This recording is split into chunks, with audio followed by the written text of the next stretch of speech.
আসসালামু আলাইকুম। সংবাদে আপনাদের সবাইকে স্বাগত জানাচ্ছি। আমি ফিরোজ তোহা। শুরুতেই আরবে কেবলস সংবাদ শিরোনাম।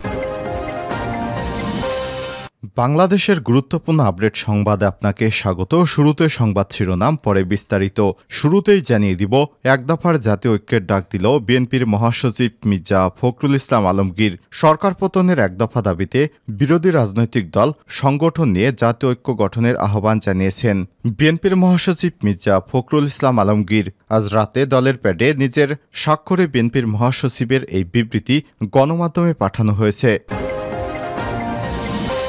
এরপর জানিয়ে দিব, ৩ সমন্বয়ককে আটকের কারণ জানালেন ডিবি প্রধান হারুনুর রশিদ। কোটা সংস্কার আন্দোলনের প্ল্যাটফর্ম বৈষম্য বিরোধী ছাত্র আন্দোলনের ৩ সমন্বয়ক ঢাকা বিশ্ববিদ্যালয়ের ছাত্র নাহিদ ইসলাম, আসিফ মাহমুদ এবং আবু বাকের মজুমদারকে আটক করা হয়েছে।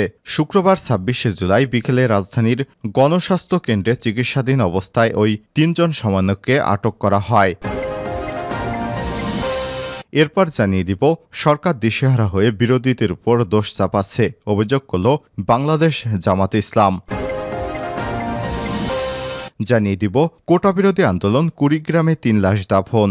ঢাকায় কোটা সংস্কার আন্দোলনে সংঘর্ষের সময় গুলিতে প্রাণ হারালো কুড়িগ্রামের ৩ তরুণ। মৃতরা হলেন উলিপুর উপজেলার ব্যাংক কর্মকর্তা রায়হানুল ইসলাম ৩৫, সদর উপজেলা রাজমিস্ত্রি নুরুল ইসলাম ২২ এবং নাগেশ্বরী উপজেলা রাজমিস্ত্রি গোলাম রাব্বানী ২০। তারা কেউ আন্দোলন বা রাজনীতির সঙ্গে জড়িত ছিলেন না বলে জানা গেছে। জানিয়ে দিব, ছাত্রলীগের রাজনীতি ছাড়ার ঘটনা নিয়ে সাজিশের ফেসবুক স্ট্যাটাস। কোটা সংস্কার আন্দোলনের অন্যতম সমন্বয়ক সাজিশ আলম সম্প্রতি তার কয়েকটি ছবি ভাইরাল হয়েছে, যার মধ্যে একটি ছবিতে দেখা গিয়েছে ছাত্রলীগের সভাপতি সাদ্দাম হোসেনের পাশে দাঁড়িয়ে কোনো এক অনুষ্ঠানে বক্তব্য দিচ্ছেন তিনি। এমন ছবি ছড়িয়ে পড়ার পর ছাত্রলীগের রাজনীতির সঙ্গে তার সম্পৃক্ততা নিয়ে বেশ আলোচনা সমালোচনা হচ্ছে। অবস্থায় বিষয়টি নিয়ে পরিষ্কার করলেন সাজিশ আলম। এবং সর্বশেষ জানিয়ে দিব, আবারও উত্তাল পাকিস্তান, ইসলামাবাদে ১৪৪ ধারা জারি। আবারও উত্তপ্ত পাকিস্তান। বিভিন্ন ইসলামী দল এবং পাকিস্তান তেহরিক ইনসাফ পিটিআই বিক্ষোভ এবং আন্দোলন কর্মসূচির জেরে ফের অস্থিরতা বেড়েছে দেশটিতে। সার্বিক পরিস্থিতি নিয়ন্ত্রণে রাখতে পাঞ্জাব এবং ইসলামাবাদে ১৪৪ ধারা জারি করা হয়েছে। পাকিস্তানের সংবাদ মাধ্যম টুইটার এবং ট্রিবিউন জানিয়েছে ১৪৪ ধারা শুক্রবার থেকে রোববার পর্যন্ত কার্যকর করা হবে। প্রিয় দর্শক, এতক্ষণ শুনছিলেন সংবাদ শিরোনাম, এবারে বিস্তারিত। তবে তার আগে বন্ধুরা, অনুরোধ থাকবে সংবাদটিতে একটি লাইক দিয়ে দিন। এই সংবাদ সম্পর্কে আপনার মূল্যবান মতামত কমেন্ট করে জানিয়ে দিন। আর বন্ধুরা, কমেন্ট করে জানিয়ে দিন আপনি কোন স্থান থেকে বা কোন জেলা থেকে বা কোন দেশ থেকে আমাদের সংবাদটি দেখছেন এবং শুনছেন। আর বন্ধুরা, আপনি যদি এই চ্যানেলে নতুন হয়ে থাকেন, সংবাদটি দেখতে দেখতে চ্যানেলটি সাবস্ক্রাইব করে রাখুন, যাতে করে আমাদের লেটেস্ট আপডেট সংবাদগুলো সবার আগে আপনার কাছে পৌঁছে যায়। এবারে বিস্তারিত। এক দফায় জাতীয় ঐক্যের ডাক বিএনপির। সরকার পতনের এক দফা দাবিতে রাজনৈতিক দল এবং সংগঠনকে নিয়ে জাতীয় ঐক্য গঠনের আহ্বান জানিয়েছেন বিএনপির মহাসচিব মির্জা ফখরুল ইসলাম আলমগীর। শুক্রবার ২৬শে জুলাই রাতে দলের পেটে নিজের স্বাক্ষরে বিএনপির মহাসচিবের এই বিবৃতি গণমাধ্যমে পাঠানো হয়েছে।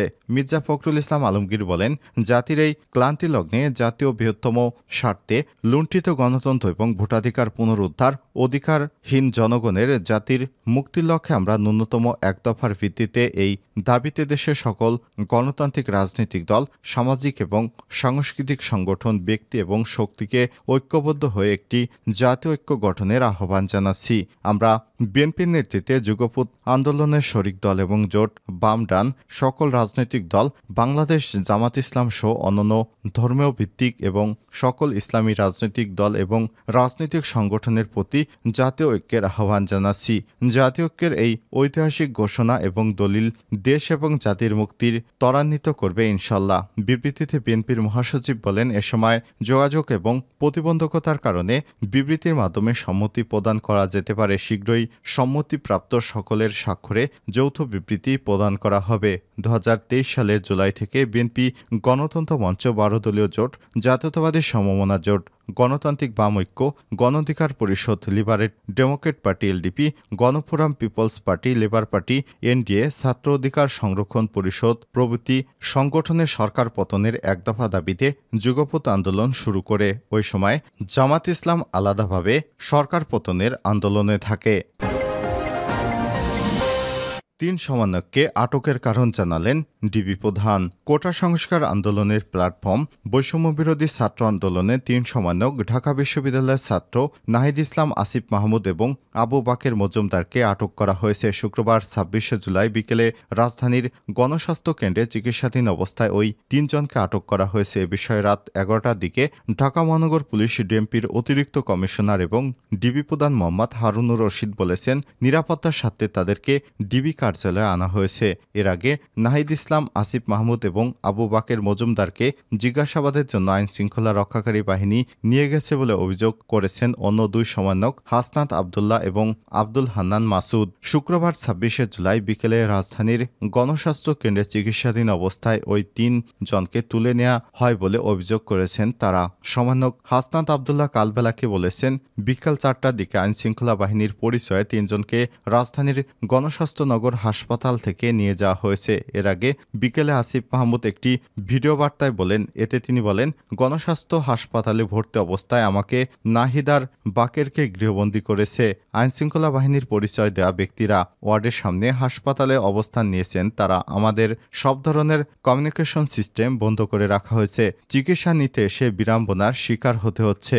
এর আগে আব্দুল হান্নান মাসুদ জানান, বৈষম্যবিরোধী ছাত্র আন্দোলনের পক্ষ থেকে সমন্বয়ক টিমের একটি প্রতিনিধি দল উত্তরা বাংলাদেশ মেডিকেল থেকে শুক্রবার ৪ থেকে ৪টা ৫০ বিভিন্ন হাসপাতালে আহত শিক্ষার্থীদের দেখার জন্য পরিদর্শনের কথা জানান। এরপর সর্বশেষ সোহরাওয়ার্দী মেডিকেল কলেজ হাসপাতাল পরিদর্শন শেষে তারা পরবর্তী কর্মসূচি নিয়ে সংবাদ সম্মেলন করবেন। তবে সন্ধ্যা ৭টার দিকে তিনি বলেন, আমরা মানসিক ট্রমায় আছি, আমাদের নিরাপত্তা নিয়ে বাজে অবস্থায় আছি, আমাদের সংবাদ সম্মেলন করতে না দেওয়ার চেষ্টা করা হচ্ছে, আমাদের নিজেদের নিরাপত্তা নিয়েই বের হতে হবে। আমরা এখন উত্তরায় আছি, আমরা আমাদের কর্মসূচি নিয়ে সংবাদ সম্মেলন করতে দৃঢ়প্রতিজ্ঞ।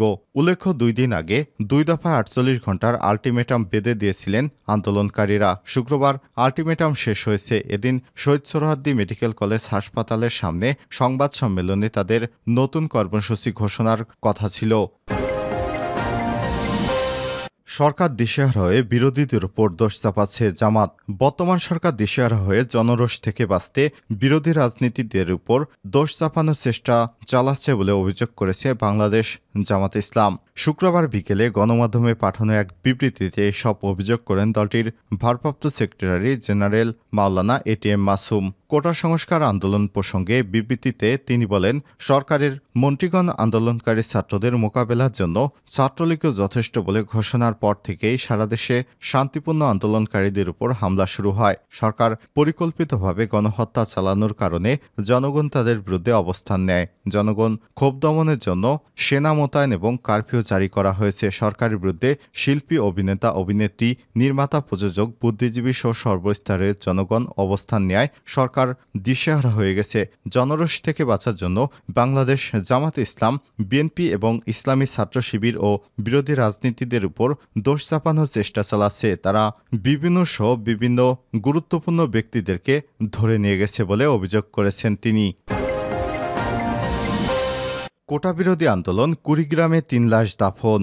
ঢাকায় কোটা সংস্কার আন্দোলনে গিয়ে সংঘর্ষের সময় গুলিতে প্রাণ হারিয়েছে কুড়িগ্রামের ৩ তরুণ। মৃতরা হলেন উলিপুর উপজেলা ব্যাংক কর্মকর্তা রায়হানুল ইসলাম ৩৫, সদর উপজেলা রাজমিস্ত্রি নুরুল ইসলাম ২২ এবং নাগেশ্বরী উপজেলা রাজমিস্ত্রি গোলাম রব্বানী ২০। তারা কেউই রাজনীতির সঙ্গে বা ছাত্র আন্দোলনের সঙ্গে যুক্ত ছিলেন না।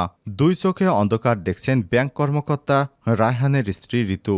জেলার উলিপুর উপজেলার পৌর শহরের মুন্সিপাড়া আব্দুর রশিদের একমাত্র সন্তান রায়হানুল ইসলাম। ক্ষুদ্র ব্যবসায়ী আব্দুর রশিদ একমাত্র সন্তানকে হারিয়ে একেবারে বাকরুদ্ধ। রায়হানুলের স্ত্রী ঋতু আক্তার আর তাদের ভালোবাসার ফসল মেয়ে রাউজামণি ৪ মাস। জুলাই মাসে প্রথম সন্তানে রায়হানের বাড়িতে আসে পরিবারের সঙ্গে দেখা করতে। সব ঠিকঠাকই চলছিল।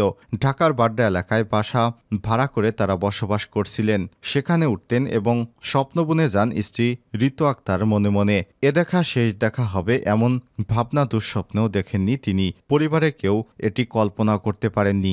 বাড়িতে কান্নারোল কিছুতেই মুছতে পারছে না মেয়ে রাউজামণি। তার মনে কোনো স্মৃতি থাকবে না বাবাকে নিয়ে। সে তার মতোই স্পষ্ট বাক্যে বলছে নানা কথা, হাসছে খেলছে, মেয়ের পাশে বসে আছে ঋতু আক্তার, দুই চোখে অন্ধকার দেখছে। কি হবে তাদের আগামী জীবন? তিনি রাষ্ট্রের কাছে বিচার চান ক্ষতিপূরণ।